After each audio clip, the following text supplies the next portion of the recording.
which I've been doing over the past 15 years, to be honest, but I've only been very successful with my group in the past couple of years. So I wanted to share the results with you. This is a piece of art which I had commissioned by an ex-astronomer called Mark Garlick. He's at spaceart.co.uk. And because we discovered these planetary systems here in Leiden, we thought we'd make them have a Dutch flavor. So I asked him to do the paintings in the style of the Mondrian art style. So lots of squares everywhere. I thought it would just be a nice change instead of these photorealistic pictures. Unfortunately, of course, the planets we only see as dots, unresolved dots. Excellent. So back when I was a teenager, we had this idea that the only planets that we detected were the ones in our own solar system. And of course, you know, Pluto was still a planet at that point, and it's since been dropped. But what we had in our head was this, you know, we have a reasonably average sized star, one solar mass, and we're surrounded by a retinue of terrestrial small rocky planets, and further out, the bulk of the mass is stored from the solar system is stored in Jupiter and Saturn. And, you know, we thought that big planets were manufactured, formed a long way out from the central star. So the Earth is at 1 astronomical unit, as you all well know, and that Jupiter and Saturn are at 5 and 10 AU, respectively. So the challenges in trying to take pictures of these things or detectors of these things was huge, because the effect that they have on their parent star and trying to directly see them is a real challenge. And of course, since we only had a planetary system with a count of 1, we assume that all other planetary systems must look like ours. So we know, you know, the broad hint that we get from the solar system is that all the planets are on almost circular orbits, and all the orbits lie in a single plane, which implies that they all formed out of the same circumstellar disk of material orbiting around the sun. And this is a picture taken towards the Orion Nebula. So you see the Orion nebulosity as a backdrop to this image. You can just about barely resolve these from the ground, but with the Hubble Space Telescope, you get these beautiful images of solar system, of star systems and planetary systems in formation. You see these kind of teardrop shapes, which are basically pancakes of circumstellar dust orbiting around these stars. Now here, the stars haven't switched on. So instead of having a bright dot in the middle, you see this black silhouette. And you can just about see here, you can see this red dot here appearing. And that's the star switching on. That's all the dust falling in, coalescing onto the star. And the star's gravitationally crushing the gas, and it's igniting and, you know, undergoing fusion. And ultimately, the star's radiation field pushes away the dust, any dust which doesn't condense into planets. So we knew this for a while. So when we were looking around trying to detect planets around other stars, we assumed that they'd be like our solar system, but we realized that direct imaging was going to be a very big challenge. So one of the first ways we detected exoplanets was not by looking for the planet itself, but the indirect effect of the planet on its star. And so the first planets were detected were radial velocity planets, and the radial velocity principle is shown here. We have the atmosphere of the star. It's 99% hydrogen with a slight salting of heavier elements, but these elements absorb light very strongly at very specific wavelengths. And so we have a fingerprint of the element pushed into the broad spectrum of the broadband spectrum of the star. And as the star and the planet orbit around their mutual center of mass, the planet's of course carving out a huge orbit, but the star itself is wobbling a tiny bit in its orbit as well. And with sensitive enough measurements from the ground using our own spectrographs, we can actually measure this periodic shift. So these black absorption lines waggle backwards and forwards on one orbital period. Now, of course, if you talk about Jupiter and Saturn, you have to wait 12 to 20 years for one orbital period. So you have to be very, very patient measuring the orbits around stars, solar mass stars with Jupiter and Saturn far out. But astronomers said, well, if there are planets around the sun doesn't look anything unusual. There are many other stars like the sun. So let's go and look at other nearby stars, which are of the same type as the sun. And let's see if we can see the radial velocity shift due to a planet. So there were two competing teams back in the 1990s who developed technology to measure these absorption lines to a great enough precision. So there's Marcy and Butler was one team working from California, and there's Michael Mayor and Didier Queloz working from Geneva. And these were two competing teams. People knew you have the same telephone list of stars, bright nearby stars that you're going to look at for radial velocity measurements. So they were going neck and neck. They were taking lots of data. Back in the 1990s, the computers were struggling to do the data processing. So you'd ship off all the data to these computers and you'd press the go button and you'd have to wait 2 or 3 nights for all the data to be processed and go hunting for a signal. So the first detection was announced by Mayor and Queloz, and it was a 1 Jupiter mass planet, but instead of being in a 12-year orbit like Jupiter, it was in a 4.2-day orbital period. This thing is hugging its parent star. It's going around, its year is 4.2 days long. And with radial velocities, the closer the two objects are to each other, the larger the amplitude of the signal. And you can see that the star's wobbling backwards and forwards by up to 150 meters per second over the course of 4 days. And that's a ridiculously huge signal. And you can see on the scatter, all their little individual measurements were jitting around this little vertical fuzz here. But it draws out this beautiful sinusoidal pattern, which is a clear indication of this planet was in a circular orbit. So they detected it in 1995. And a couple of years ago, they won the Nobel Prize for this discovery. So Marcy and Butler looked at each other and went, well, hold on a minute. We've been looking at 51 Peg as well. We've been monitoring it for several years as well. Why didn't we pick up the signal? And it turns out their search algorithm didn't go as short as 4.2 days orbital periods.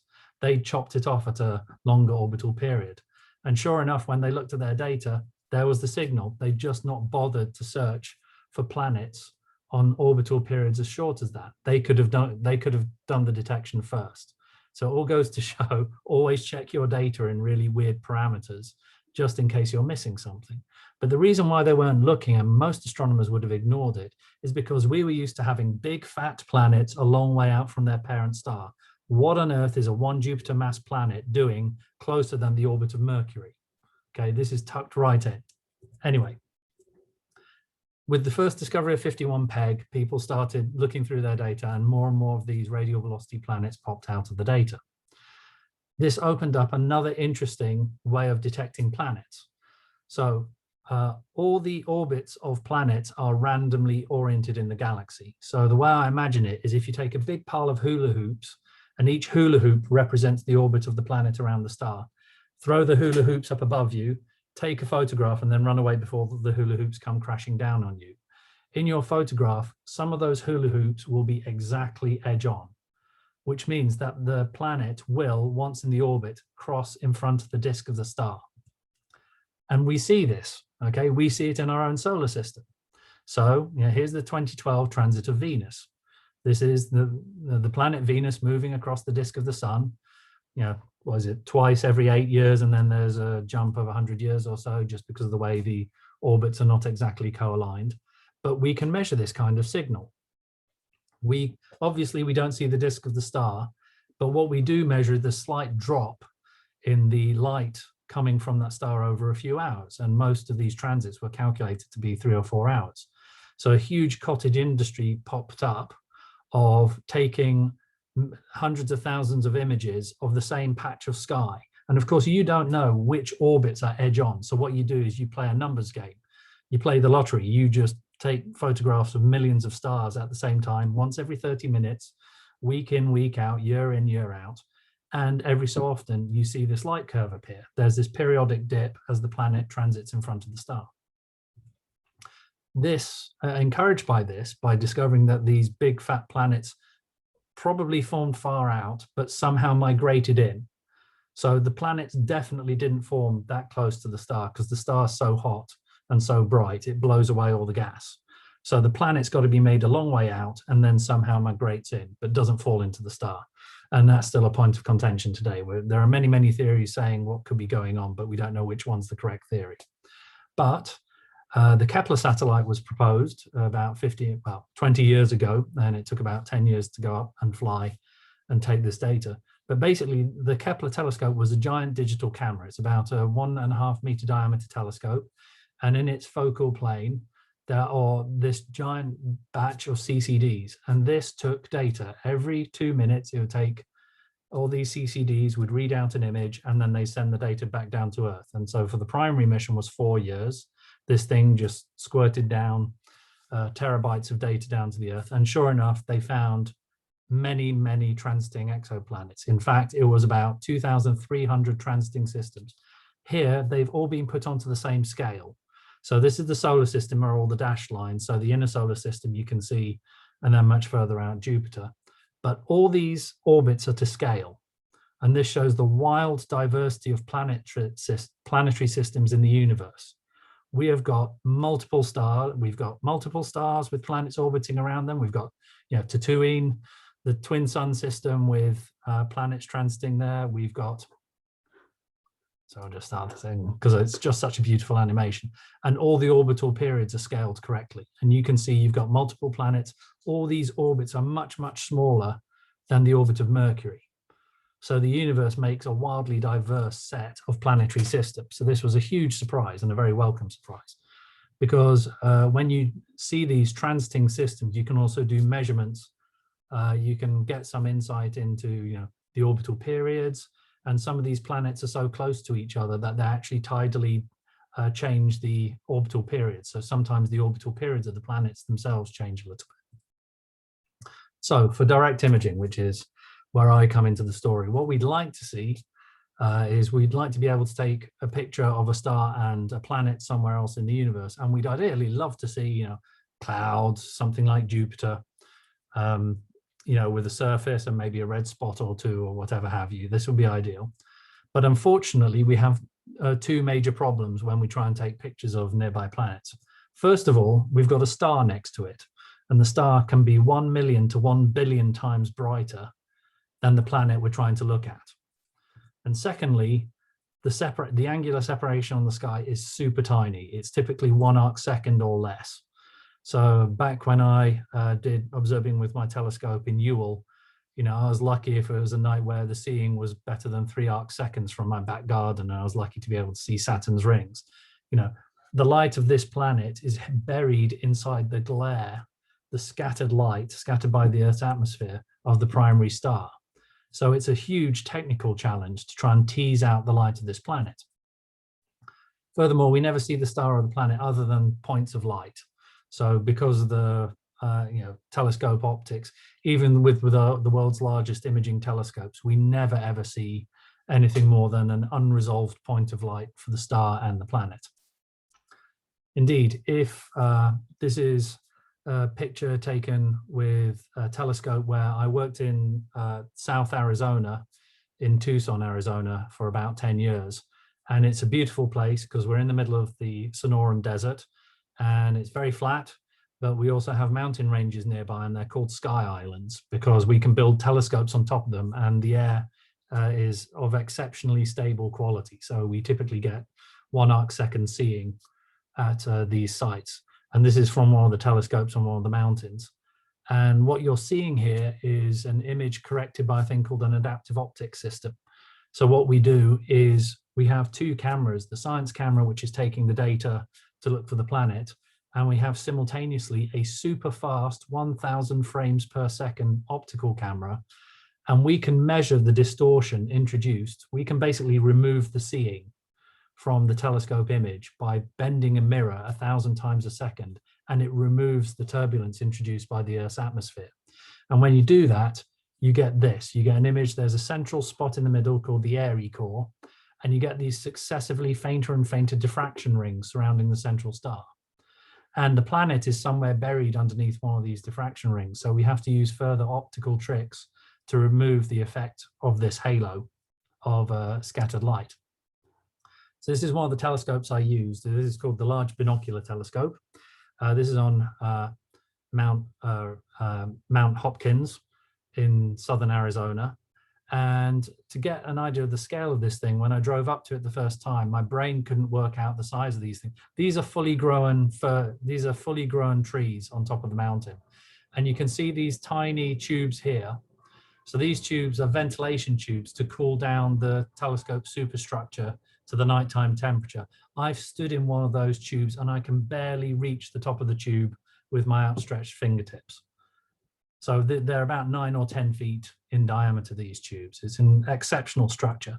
But when the sun goes down, the dome opens or slides apart and you can see the twin mirrors. So these are the 8.4 meter diameter mirrors, and you can see the setting sun and the horizon in the background here. So it's these kind of telescopes where we need the angular resolution to be able to separate the star from the planet. So if you take that picture, that picture with all those rings, the central core and the surrounding faint rings, the first thing you do is you go off and you take a picture of a nearby star, and then you move the telescope quickly and you take another picture of your target star. So what you want to do is say, okay, here's the image of the telescope of a star without a planet, and subtract it off the image of the star with a planet. But if you do that, instead of seeing the planet, you get this horrible fuzzy blob set of speckles, we call them. And what's happened is that in the time you've taken to move the telescope from one star to the next star, the optics in the telescope have bent and deformed very, very slightly. So when you subtract one image from the other image, you're left with this cloud of speckles. And unfortunately, any planet looks exactly like one of these clouds of speckles.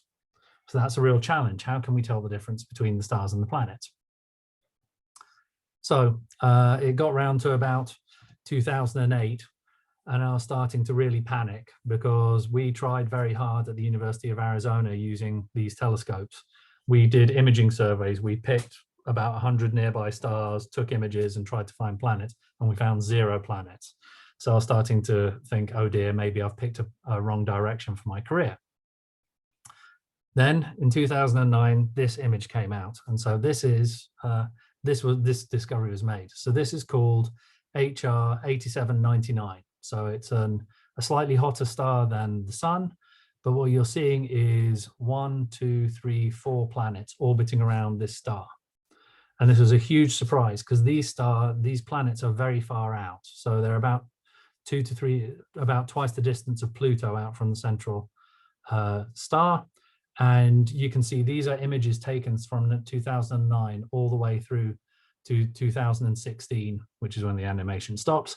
But we're seeing circular orbital motion. This system's almost face on, and there are 4 big fat gas giant planets orbiting around this star. And we're not quite sure how you can make such big planets so far out from their parent star. But yeah, eppur si muovere, they're moving, so that's what we've got. How are we seeing these planets? We're not seeing the planets because of reflected light from the star, like you see the Earth. We're seeing them because these stars are very, very young. And because the stars are young, the planets are young, and the planets are still gravitationally contracting and are heating up. So these planets are about 1,200 degrees or so. So they're luminous. If you flew to them, you'd see them as dim, red, glowing embers with cloud bands across them. So it's exactly like your summer barbecue coals finally cooling off at the end of the evening. They glow very brightly in the infrared. So we observed them at wavelengths of 1 to 2 microns. So just a bit beyond the visible band. And since then, we've discovered a handful more of directly imaged systems. So 51 Eri B, you call it a little b for the planet. So 51 Eri is the name of the star. The little b is the name of the planet. You can see this face-on system, 51 Eri B, that's a 2 to 5 Jupiter mass object. And this is Beta Pictoris B, which is a nice bright star in the southern hemisphere. It's got an edge-on circumstellar disk that you can see with other imaging techniques. But you can see Beta Pictoris B, the planet. This is a 10 Jupiter mass planet, and the orbit's edge-on. So we actually see the planet moving in front of the star over a few years. So how do we tell the difference between stars and planets? So what we use is a trick called common proper motion. So what this is that stars on the sky, on the scale of arc seconds, do move from year to year. So as we're flying through the galaxy, it's like we're passing swarms of bees driving in a car. you can see that the foreground Bs are moving with respect to the more distant background stars in the galaxy. So we see Bernard's star is one of the most famous, which moves at about 1/10 of the moon diameter in about 20 years. And you can see, if you take pictures every few years, you can see this star is cranking past us. It's running through the galaxy. It's a sprinter, and it's very nearby. So what we used were also telescopes in the southern hemisphere. So VLT, the Very Large Telescope in Chile. We've been using one of the 4 8-meter telescopes here, and I went down to use the telescopes about 9 years ago, and so I was able to take some pictures. It's a very beautiful place, photometric conditions, and quite an amazing place in the middle of the Atacama Desert.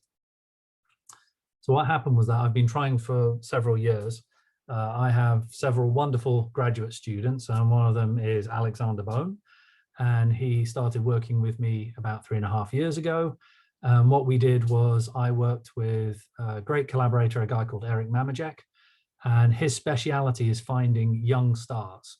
So if you're a direct imager like me, what you want are a telephone list of nearby bright young stars, because if the stars are bright, the planet's bright, you can take a picture. And so Alex and I got a list of 72 young stars that nobody had looked at before, because Eric was able to work out, he was able to take a huge list of millions of stars and boil it down to about 200 stars, 70 of which have the same mass as the sun. So he said, we'll look for planets around stars which weigh as much as the sun. So the idea here is that we can see what the solar system might have looked like by looking at lots of young stars of the same type as the sun. So we called it the Young Suns Exoplanet Survey, or ICES for short, as Alex shortened it. And we found several things in it. Now, so one of these is just kind of a nice byproduct. We found this young circumstellar disk. We used a trick using polarization to get rid of the light of the star. And the dust surrounding the star is much, much fainter than the star, but much like you use Polaroid sunglasses to remove the glare of the sunlight, you can use Polaroids in telescopes to remove the glare of the star, which is unpolarized light. But light bouncing off dust is highly polarized, so we can actually see it. And you can see there are rings orbiting around this star. So we think there are planets probably carving out one of these gaps here. So our trick is we take photos 2 years apart. So we take one photo 1 year, and what you can see here is a binary system. So there's the primary star here, there's a secondary star here, and this weird kind of red ring is an artifact of the telescope adaptive optics system. So what we get is an AO correct, we get a diffraction limited image here, and all this kind of cruft here is optical effects which we want to remove. But what you see are all these little point sources hiding surrounding that main star. And the point is, any of them could be a planet, or they could be a bright star much, much, much further away behind the planet, much, much further away behind the star.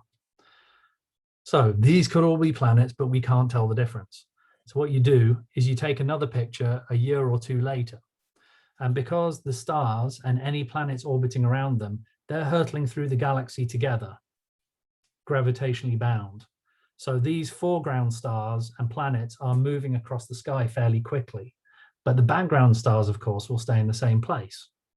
So if you focus on the stars and look at the background stars, all the background stars jump in the same direction between the two images. So I've zoomed in on part of one of these images, and you can see 1, 2, 3, 4, 5 stars here, are all planets. And now if you look at the next picture, they jump backwards and forwards in exactly the same way. So that tells you they're background stars, which is a shame. So you just cross them off the list and you're done. So what we're excited about, Alex comes in one day and he says, I think this one here and this one here, these may be planets. So I was very excited. I said, oh my gosh, Alex, this is a great discovery. And he went off and we got the second picture. So we'd waited a year. We got a second picture. Alex went off, looked at the data, and he blinked the two images together. And he says, I'm sorry, Matt, but these are not planets. They're background stars. So you can look, and I was very depressed because I looked at that and went, oh, that's annoying. So you can see those two stars are moving and there's a star there. And there's even a background star there jumping backwards and forwards. And so I was about to sort of wave him out of my office. He says, no, no, no, no, look at this one. Sure enough, that's not moving. And that was our first discovery. That was the first planet we found. So we looked at the right star, but we looked at the right star for the wrong reason. We were going for these two things. We thought those were the planets. Wrong. This is the planet. So to add insult to injury, we went off and we took more data because we wanted to measure the color of this star. We wanted to measure how bright this star was at different wavelengths. So what this is this is an animation where we took pictures at different wavelengths and we cycle through them. So as you go to longer and longer wavelengths, all the background stars fade away. But as we were looking at B, which was the planet B, which is about 14 Jupiter masses, this object suddenly popped out of nowhere. I went, what the heck is that? And it turns out he'd found a second planet, and this planet is 6 Jupiter masses. So I've been looking for planets for a good 13 or 14 years. And I'd just like to say, hello, Patrick Maguire, who's joined on. Patrick helped build one of the first AO systems which can do this work. So go ask Patrick about all the wonderful stuff he did back in the day developing these AO systems. You know, he built the predecessor to one of these AO systems. But this is, you know, incredibly, just incredibly fortunate. I was so happy when I saw this. I couldn't believe it. We got this second image. So there's this 14 Jupiter mass planet and a 6 Jupiter mass planet, but they're a long way out from their parent stars. This one's 100, 200 AU, 200 times, so 2.5 times the distance of Pluto. Completely bonkers. And this one is 320 AU out. What on earth is that planet doing all the way out in the boondocks? We have no idea, but it's real. We got the measurements. So it's absolutely delightful to see this, and it's a real head scratcher. So this is kind of an artist impression of what these things might look like. Basically, they're cool enough that you can have clouds of silicates. You can have actual cloud bands forming in the upper atmosphere of these planets. So what we can do is we can take more and more pictures as time goes on, and we can see the planets change brightness as clouds rotate in and out of the field of view, which would be super cool. I'm very excited about this. We're trying to do an experiment like this right now, or at least we're asking for time on the big telescopes to try and find these things. And yeah, so this is kind of an animation which shows you the scale. So the yellow circle is Pluto's orbit, and the green circles are the orbits. Now this is kind of an exaggeration because we haven't seen them do a complete orbit. The orbital period is thousands of years. These planets will take a good fraction of a few millennia to orbit once around their parent star. But the parent star is the same mass as the sun. So it's kind of interesting, you know, around the sun, we formed all the planets and they're sitting down there right next to the sun. These things are in the middle of nowhere. So it's curious, how did they get there? We're not quite sure. So, and then I got an early Christmas present back last year. Alex came back into the room and he says, you'll never guess what? And I went, what? He says, I found another planet. And so here again, here are the two blinky images. And you can see all the background stars jump in this particular way. They're jumping left and right. But this object sits almost in place. We're actually seeing a tiny bit of orbital motion. But basically, this was Alex's second discovery. And at this point, Alex was quite bold and he proposed to the International Astronomical Union, can we name the stars after the survey? And they said yes. So we were able to get the stars. It's now the ICES 1 system and the ICES 2 system, because we're being pretty optimistic and we're hoping we'll detect more planets along the way in our survey. We've only looked at a quarter of all the stars in our survey. We're waiting for data. Basically, COVID shut down the telescopes last year and we would have got more data. But now they're reopening, we'll be able to continue our investigation and finish looking at all the 70 stars. I'm very, very excited by this. They're a really wonderful surprise. But the big question is, who on earth made these planets so far out from their central star? It's a real head scratcher. What I'm also excited about was the James Webb Space Telescope has been built for for the past decade, but it's going to be launched this October on Halloween. And so Alex and I wrote a proposal to use the James Webb Space Telescope to look at our two planets around ICES 1. And we put in a proposal, and they emailed us back and said we didn't get the time. But it turns out another group is wrote a proposal to look at the planets, and they very, very kindly invited us to be on their team. So we are actually going to look at the data with the James Webb Space Telescope of the two planets, and we'll be able to characterize the different kind of molecules which are inside the atmosphere of these two planets. So that's really super exciting. What else can we do from the ground, though? We can do an awful lot of stuff. So one of the tricks you can do is you can look for moons. So much in the same way you get transits of planets planets in front of stars, you can also have moons moving in front of planets. And if we're able to work out the technical difficulties, I think we can actually, and we're lucky to see exomoons in edge-on orbits. There is a small chance we could actually see the transit of an exomoon in front of these luminous gas giant planets. I mean, that's complete science fiction, but it's tremendous fun to at least give it a go. And I'm hoping to persuade other astronomers that we're not shooting for cloud cuckoo land here. Then finally, towards the end of this decade, we're going to have a telescope with a 40-meter diameter mirror. And so it will give 3 times the angular resolution and 10 times the sensitivity. So we'll be able to characterize the ICES planets and any other directly imaged planets that we're able to see. And this is very exciting because it's being built on the mountain, a couple of mountains over from the Very Large Telescope. And of course, it's called the Extremely Large Telescope because astronomers have very little imagination. And I put it in as a pub quiz once, but there is actually plans for a thing called an Overwhelmingly Large Telescope, the OWL, which was a 100-meter diameter telescope. But sadly, those plans haven't come to fruition yet. But this should be online at the end of this decade. And at Leiden, we're leading one of the first 3 cameras, which will be on the back of the ELT, and will take pictures of planets at infrared wavelengths. And just to get an idea of how big the dome is, this is the middle of Leiden. So there's a castle circle in the middle of town, and one of the big Hooglandse Kerk, one of the large churches. This is the size of the dome. It is a ridiculous superstructure. And I'm very excited. I really look forward to visiting Paranal and going to see this telescope when it's finally assembled. So we'll be able to do lots more direct imaging.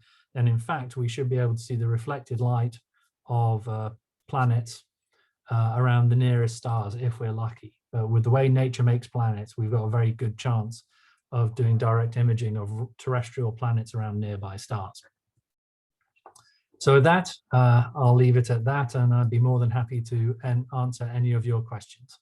Thank you very much for your time.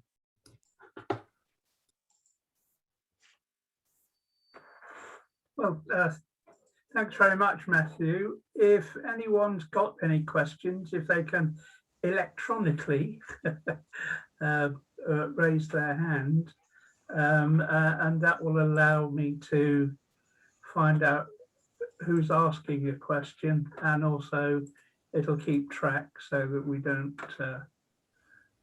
go out of sequence or anything like that.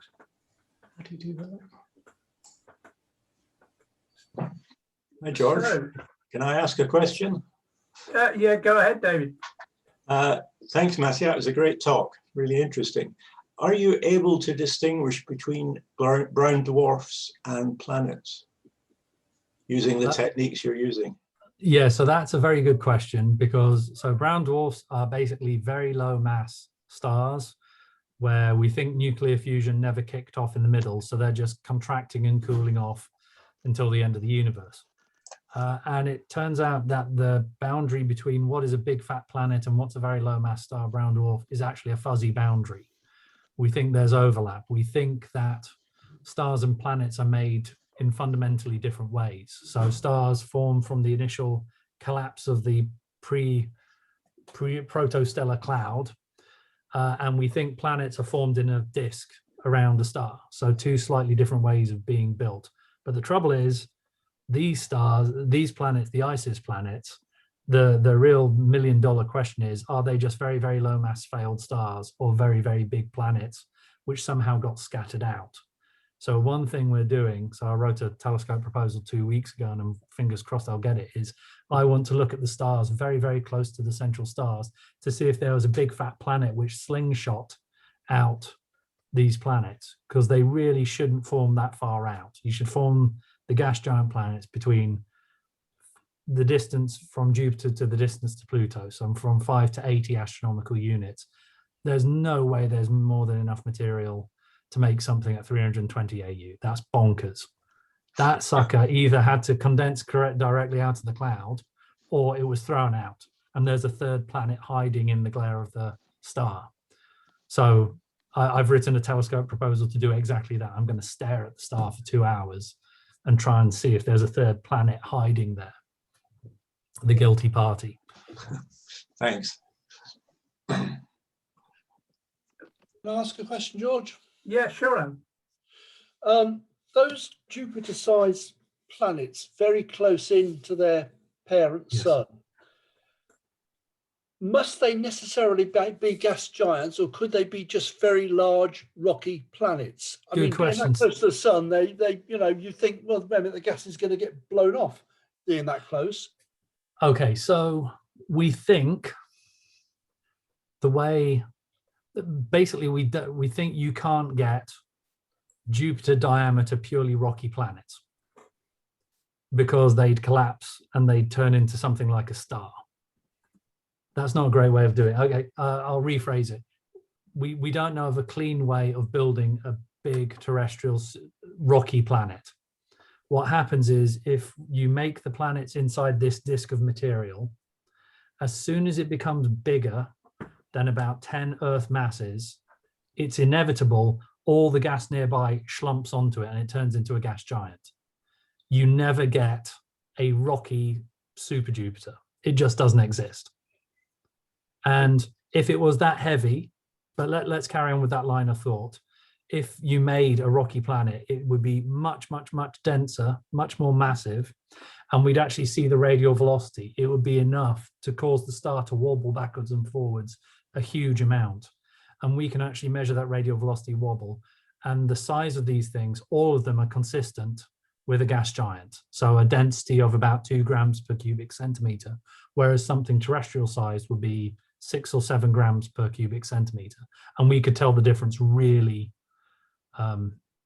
really easily. And we haven't seen anything like that. Believe me, people would be throwing their hands up in delight if they'd spotted something like that. But you said the getting close to the star would blow it away. There is an actual effect measured. So if you plot, if you say how, I've got to say this carefully. It turns out all the transiting planets, there are 2 groups of them. It either looks like a bare terrestrial planet or it looks like Jupiter. We don't find anything in between. We don't find any super Neptunes. And we think it's because of exactly this effect. We think if it gets too big or gets too close to the star, the atmosphere is blown away by the star and you're left with the rocky core. So it's like a gobstopper. The wind erodes down and we only get one of the 2. We've never caught one between the 2 extremes. Okay. So you're right, that effect actually does happen. We think we're spotting it now. Thank you. Matthew, is it possible, and I realise it's pushing it, to actually analyse the light coming from the planets and see if you can identify what materials are present? Absolutely, yes. And I actually didn't put it into the talk because I didn't want to be too long and boring, but we can totally do that. So for the directly imaged planets, the light coming out from the planet is completely sculpted by the molecules built in it. So we say methane, we see carbon monoxide, carbon dioxide, water vapor. We've detected those fingerprints in the light coming from the planets. And there's no reason why we can't go and find more. But at the moment, these gas giant planets are very primordial, so it's very basic molecules. But there's absolutely no reason we can't do that for terrestrial planets when we get down to that size. So with reflected light, we'll be able to work out the molecular constituents. And in fact, we have a paper which is going to come out in the next month or so, it just got accepted, where we're able to actually measure different isotopes in a particular planet. And is it possible to quantify, you know, whether a particular material is, say, 20–30%? Yeah, you can. The trick is you only see the upper surface, so you don't know what's going inside the core, but you can see the outer surface quite clearly. So one of the big surprises was we were expecting to see lots of methane absorption. The early theories said there should be lots of carbon monoxide in the middle and lots of methane on the top. And so we looked for methane absorption features, and it turns out you never see it. It's very, very rare. And so what's happened is the chemistry, what's happened is that it's like a boiling pot of water. It turns out all the carbon monoxide mixes with the coolant methane and it swirls together. So we don't see the methane absorption signature, but we see tons of carbon monoxide. And carbon monoxide is a very difficult molecule to break apart. So the carbon monoxide survives for a long time, but the methane gets broken down. So we know most of these planets are being stirred like a stick. Okay, thank you. Brian Skidmore. Thank you, Matthew, for a wonderful talk. The animation that you showed of the planets, the TYC planets, yeah, that were formed, that are very far away and very massive.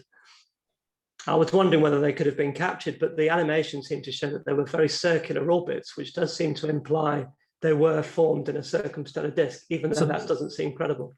I'll be honest, that's a complete fiction. So they just stick in the circular orbits, but in reality, we don't know what kind of orbit they've got. Okay. But give it another 5 to 10 years and we'll see enough. We'll be able to tell the difference between a wickedly eccentric orbit and a circular orbit. Okay. We'll see enough movement along their orbital arc. We can tell the difference. Yes, of course, because they take so long. So do you think they could have been captured in that case? Absolutely, yes. Yeah. So there's another paper we're working on where we're saying, what are the chances these things are caught from somewhere else? Yes, okay. So one of the prime things we can do is say, is it the same chemistry? Was the star made out of the same material as the planet? Right. And that's a really hot topic at the moment, because it's weird that we found 2 planetary systems. It's odd. It's not enough to be paradigm shifting, but definitely several people where we've shown these discoveries, they've gone, okay, that's weird.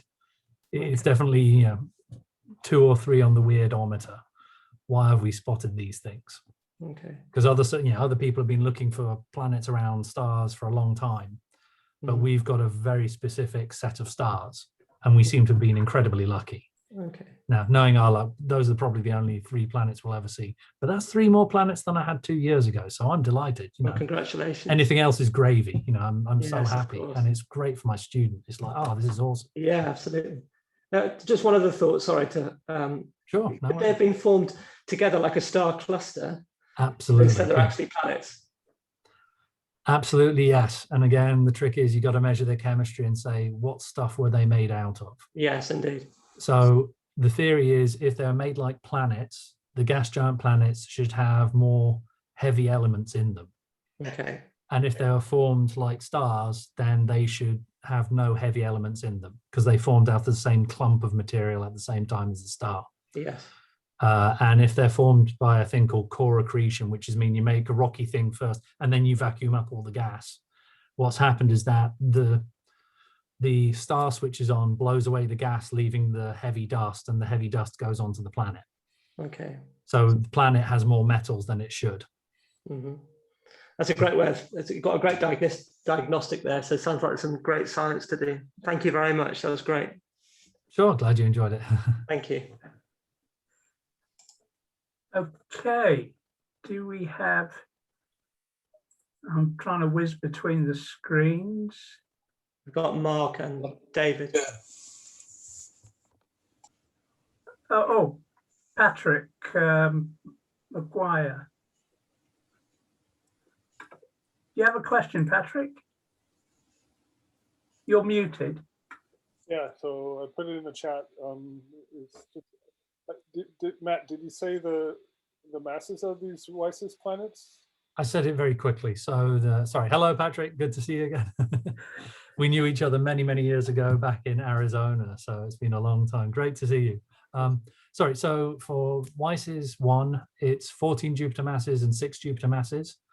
And for the second planet, it's 6 Jupiter masses again. Okay, so they're sub-brown dwarf then. Oh yeah, definitely. If they are formed in a star-like way, that's a tiny widget of gas, right? It's weird. It means that the cloud fragmented in a very odd way. Yeah. So my money is that they've been captured from somewhere else. So this is in a young star cluster, by the way. So all the stars are born at the same time. If the sun is my age, then all these stars are about 2 months old, right? They're screaming babies, and they're all born together in a stellar nursery.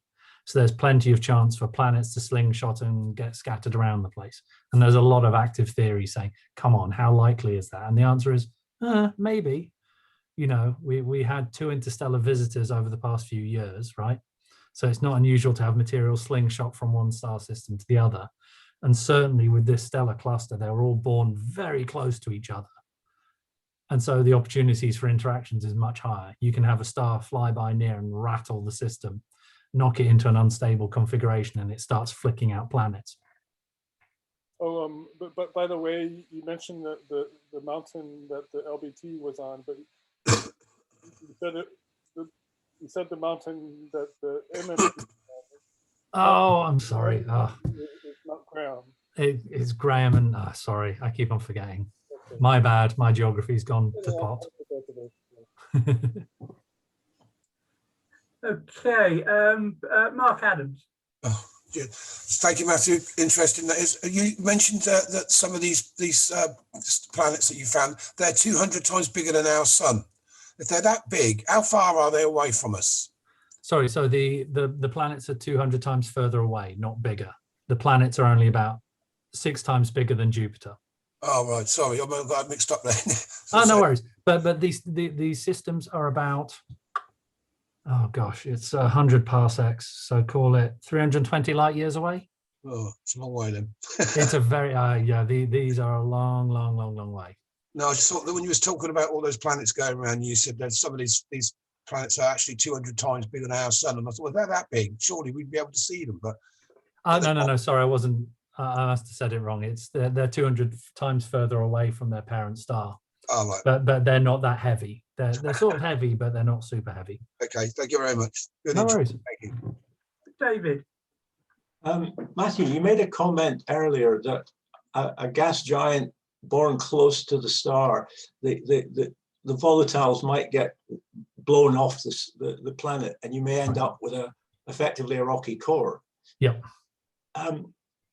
Can you distinguish an inner planet that was formed that way versus one that was born as a rocky planet ab initio? So to be clear, there was no way the gas giant formed on a 4-day orbital period. All the gas giants had to form a long way out. Otherwise, the wind from the star would have stripped them down. So no matter what, if you've got a big fat planet sitting next to the star, that sucker moved in somehow. Right. Something gave it a shove, and it's called the 3-day orbital pileup. Basically, they're a huge pile of planets with about 3 to 5 orbital day periods. So something switches off. The things don't drift into the star and dissolve into the star. Something breaks, slams on the brakes, and they circularize there. We don't know what. We've got lots of theories as to how to do it. We don't know which one's the right one. So how can you tell the difference? It's even hard to build a rocky planet that close to the star. They've got to be built further out, and then they're shoved in by some mechanism. Right. So no matter what, you never form a rocky planet right next to the star. It just doesn't happen. There's not enough material. The ring of material that you can make a planet out of is tiny. You need a big fat ring further away from the central star to scoop up all that stuff to make a planet. So planets are made roughly half an AU, half the Earth-Moon distance to much further. Sorry, to within Mercury, gosh, whatever Mercury is. I can't do the conversion in my head straight away. It's 88 days, but I can't remember the AU, 0.2 AU. Right. So, tiny squitty things close to the star. but then we're measuring these gigantic rocky cores very close into their star. They formed further out and they got shoved in somehow. Okay, thanks. Yeah, so George, they. Yeah. I just, Go ahead.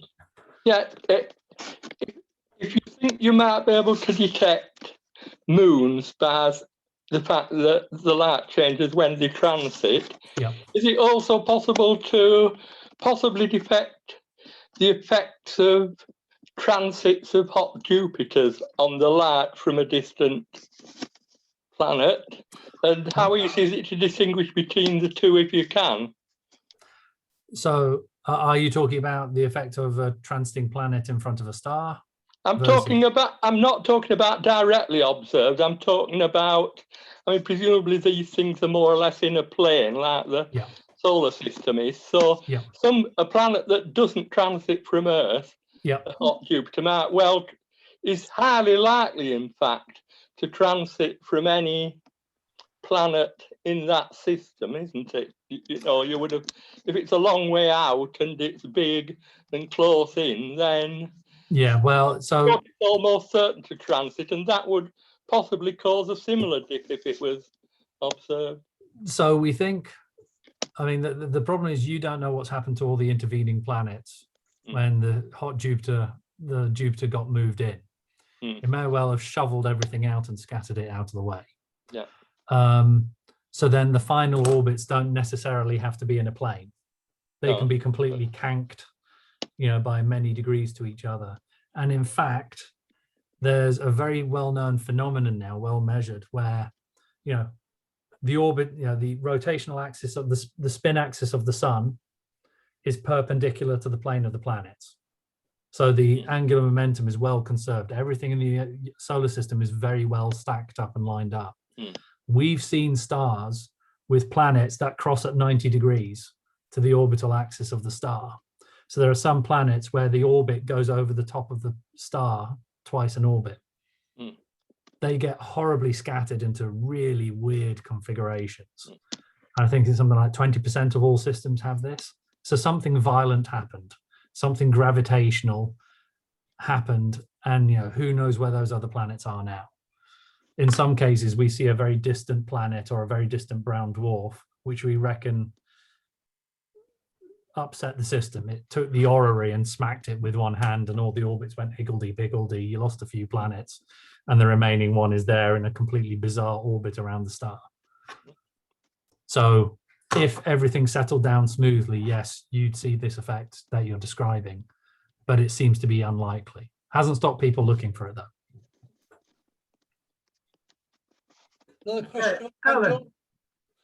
I'm back to my hot Jupiters. Sorry. So they formed out somewhere near the sort of distance that Jupiter is from our sun. Yeah, we think so. Yeah. And they got knocked in a roughly circular orbit. Then they get knocked in. Yep. Isn't it almost inevitable they're going to have rather elliptical orbits? And if they have, you could measure it by the variation, the wobble of the star, which won't be perfectly sinusoidal. Is that right? Right, and we do see that. Yes, absolutely. We see a lot of eccentric systems. So there's one which is, I think, 906906, HD 906, 106906. I think I got the phone number right. But at Periastron, it is something like within the orbit of Mercury. And at Apastron, it is like, I think, 5 times further. The eccentricity is 0.9. Okay. It's ludicrous. Yes. It is absolutely, it's a bonkers system. You couldn't make it up if you tried. Would you expect the majority of those hot Jupiters to have rather eccentric orbits? Well, what happens is they get tidally circularized. So their history goes away. Yes. So we think they got scattered in. So one mechanism is you have 2 or 3 gas giants, and they stay in a resonance. So they stay slightly out of resonance. Then all the gas is blown out of the system by the star switching on, and it makes the orbits unstable. And usually what happens is if you get 3 planets, 1 planet is ejected and the other 2 go into eccentric orbits. Okay. Not all the time, but a fair amount of the time that happens. And then the planet which gets into a very, very close orbit with the star gets tidally circularized over a few 100 million years. Okay. And so you've forgotten the history, kind of all that eccentricities dissipated. Great, thank you.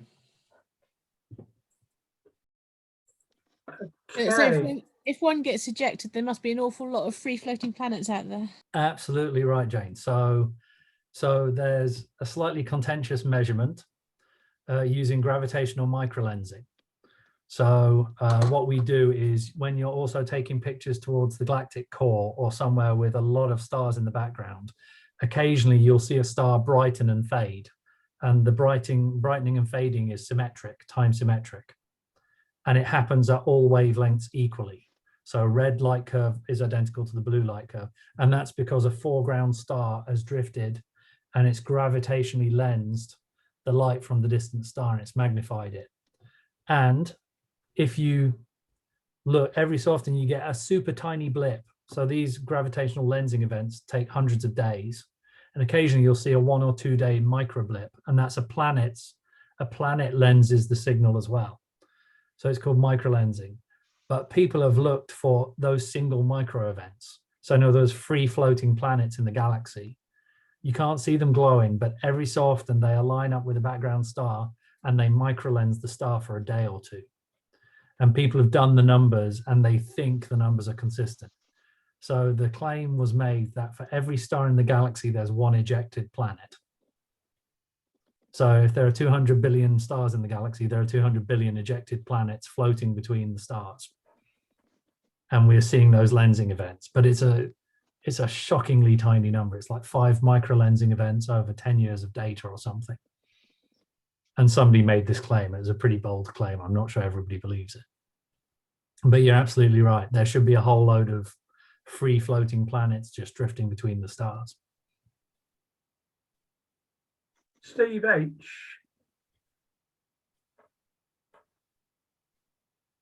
You're on mute, Steve. You mentioned earlier on that during these catastrophic shake-ups within the system, that some planets could move in towards the star and others would be ejected out. But you said that they can't go into the sun. So does that mean that any close encounter where it's disruption of their orbits, that they can't get into the sun, or do some actually get into the star? I should be more specific. So we think there's some kind of braking system which stops most of the planets and piles them up at 3-day orbital periods. But yeah, of course, there's nothing to stop the planets falling further in. And indeed, if you look, there are a few stars which are highly metallic. They have very, very strong absorption lines and anomalous amounts of high metals. And our suspicion is a planet fell into them a few 100 million years ago and basically got tidally disrupted, rained down on the star, and we're seeing that pollution. So the star's polluted by the debris of the planet. And there are things called white dwarf stars. So the sun will turn into a white dwarf. So it will run out of hydrogen, go through a red giant phase, and then finally contract into this super dense thing. If you look at white dwarf spectra, 1 in 10 white dwarfs have a huge amount of metal sitting on their surface. And we think it's rocks, it's ground up asteroids are falling onto the star, and we're seeing them. We're seeing the ground up material spread onto the white dwarf atmosphere. It's kind of a spectacular, it's completely bonkers, but the numbers add up.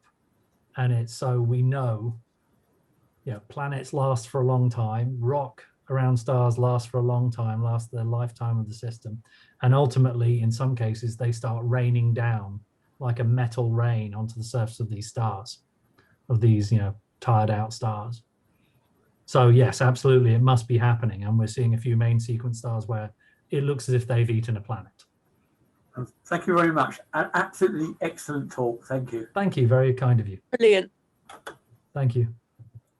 Okay, I'm whizzing through the screens. I think, gosh, we've spent a reasonable amount of time. I've tired everybody out. Excellent. Once again, can I say thanks very much, Matthew. A great talk, and I occasionally do talks to schools or at college, and I'm going to have to modify it now because in the talk, I remember I got a question from somebody saying, "Will we be ever able to image planets around other stars?" And I used to say, "No, not really, not until we can get out into space and use big telescopes." Well, that's no longer true, so I'll modify the talk. Once again, thanks very much, and you're more than welcome to stay and join us after the break. Thank you, Matthew. Thank you very much. Thanks all for your patience and time. Thank you very much. Thank you. It was really good. Thank you, Matthew. Thank you, Matthew. Thank Thank you very much. Matthew. Thanks, Oh, Matthew. thank you, Anne. I'll be in touch with you. Sure, Anne. Thank you. Okay.